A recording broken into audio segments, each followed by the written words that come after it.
I hope you're doing well from wherever you're watching this channel, depending on your time zone. Now, regarding Gachagua and William Samoei Ruto started a war against Maina Njenga, and that started from the time when Maina Njenga visited Mukami Kimathi's home during the burial service, the recommendation he gave there, and just accompanying Raila Amolo Odinga into that event. So yesterday, Maina appeared at Nakuru DCI office. He was interrogated, then from there, he went back home. We know what happened there. We shared the video. You could see the youth from Nakuru appeared at DCI office. So Maina addressed them and he asked them to leave that place, and they did so. So today, he was asked now to appear before the DCI headquarters at Kiambu Road. So, Maina Njenga has made his way to that office. And surprising, in Nairobi, it is now different from what was happening in Nakuru.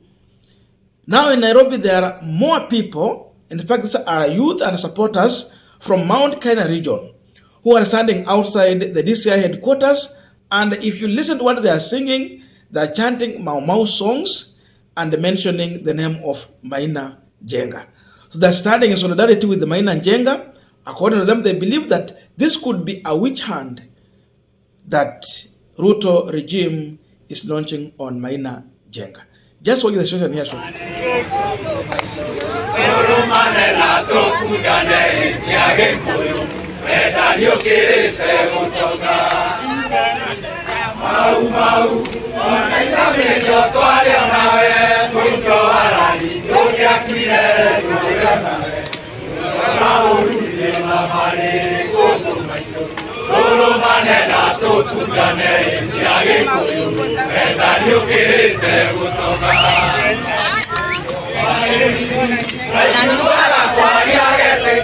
Now, beside from Maina Njenga supporters appearing at DCI headquarters, Azimio principals are also present at that office.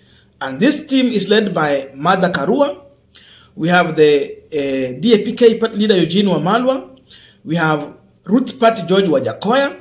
We have Mwangi Wairia, Jeremiah Kioni, among other leaders, have accompanied Maina Njenga to that office.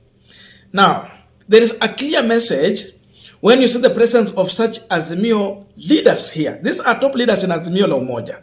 The only person missing here is just Raila and Uhuru Kenyatta. But their soldiers are here. Some of the Bunge la Wananchi members are also at this place.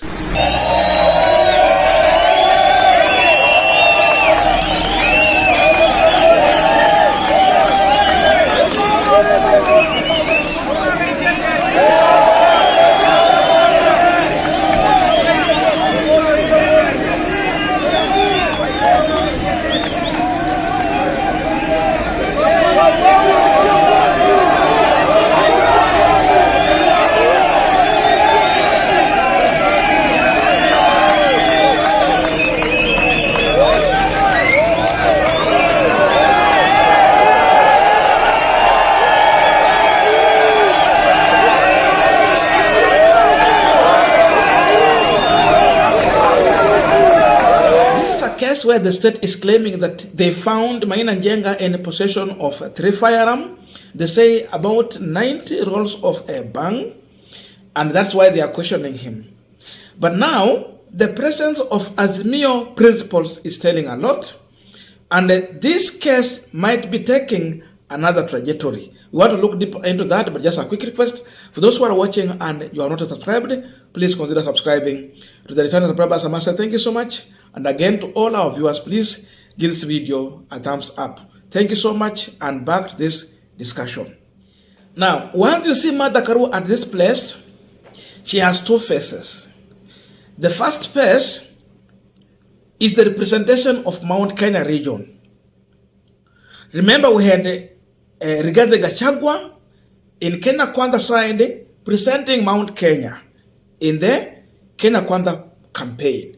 Now, in Azimio side, we had Martha Karua was representing Mount Kenya and the women in this country in Azimio campaign. So once you see her there, you see the presence of leadership of Mount Kenya region from the Azimio side, or let us say opposition side. That means Mount Kenya is there with the Maina Njenga. They are in support of Maina Njenga, and they want to understand why persecution on Maina Njenga. Number two, the other face that Mother Karua is presenting there is the presence of Raila Amolo Odinga. Remember, Mother Karua was a running mate to the candidature of Raila Odinga in the previous election. Up to now, that is the leadership of Azimio la Umoja. So when she's there, she's representing Raila Amolo Odinga. That means you are seeing the presence of Raila Odinga, and it means Raila is standing with Maina Njenga in this case. There's another person here. We are talking about Jeremiah Kioni. When you say Jeremiah Kioni, you are seeing Jubilee Party. And if you see Jubilee Party, the owner of Jubilee Party is Uhuru Muigai Kenyatta. So, like before, you could see the presence of Murathe in every statement Murathe was making. You would see the hand of Uhuru Kenyatta in that statement. As of now, when you see Jeremiah Kioni, that is the presence of Uhuru Muigai Kenyatta. That means Maina Njenga has the support of Uhuru Kenyatta, and Uhuru is ready to defend him in whichever kind of intimidation, persecution this regime is going to take him through. Then other leaders comes in. Of course, Eugene Wamala is still the face of Azimio la Umoja, and George Wajakoya is there as a lawyer also, and the man in Azimio la Umoja. So it tells you that Azimio want to stand with the Maina Njenga. This is going to lead to one thing. Whether Maina Njenga is guilty or not, this case is going to be turned into a political case. So it's going to be prosecuted politically in public court. And the perception that's going to develop from here is that William Samoei Ruto is intimidating the people of Mount Kenya region who don't support him. In other words, Kikuyus. So it is going to show the suffering of Kikuyus in the hands of one William Samoei Ruto.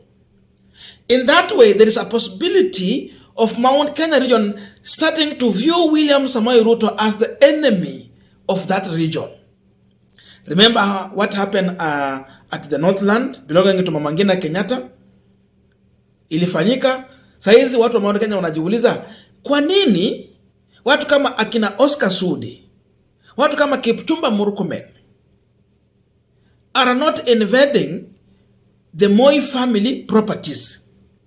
But we see this government paying some youth to go and invade properties belonging to the Kenyatta family. That question is emerging. So it will be clear that Ruto, in as much Mount Kenya made him president and Chebukati, because you need some vote, I was got from nowhere. Still, he has become an enemy of the region. He does not respect the leaders from that region. Then comes in Rigathi Gachagua.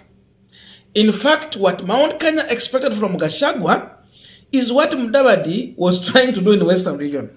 Look at this. Mudavadi and Atuoli, they were not agreeing at any given point. Atuoli went to an essence of tearing NSPAT into pieces. It happened. That work was done by Francis Atuoli. But after election, they are together. People expected that Gachagua is going to learn from that. He's going to learn from what Ruto is doing. When he became the president, the war between him and the Moi family iliisha. Saizi Gideon Moi amenyamaza, hata tenders kubwa anapewa. Gachagua is busy fighting the Kenyatta family and anyone who did not agree with him, rather than looking for Uhuru Kenyatta, sitting down with him even if they don't agree. Kama alimkosea, apologize, then from there he can persuade Uhuru Kenyatta. He should be seen as an individual who is number one protecting the Kenyatta family, protecting the Kibaki family, and protecting even leaders from Mount Kenya region who do not agree with him. Then from there he will become the big brother. Instead, people are seeing a man who is being used by outsiders to divide and rule. That means Gachagua anatumika kuharibu uhusiano ama umoja wa watu wa Mount Kenya. So Mount Kenya is going to view Gachagua as an enemy. They will treat him as an enemy, and this is going to turn into rejection in the near future. So if Gachagua is using police to fight everyone who don't agree with him in Mount Kenya region, it is going to turn against him, because you listen to the songs people are singing there, those are Mambo songs. They have a clear message. They recognize Maina Njenga as one of their supporter and defender of the community. Kumbuka wakati wa 2007, wakati kulikuwa na vita kubwa sana, what role did Maina Njenga played wakati Wakikuyu walikuwa wanachungwa kule Rift Valley? We don't want to go deeper into that, but just a question. What role did he play? These are the people who normally come in their numbers, they speak their voice, and they protect the family, the community.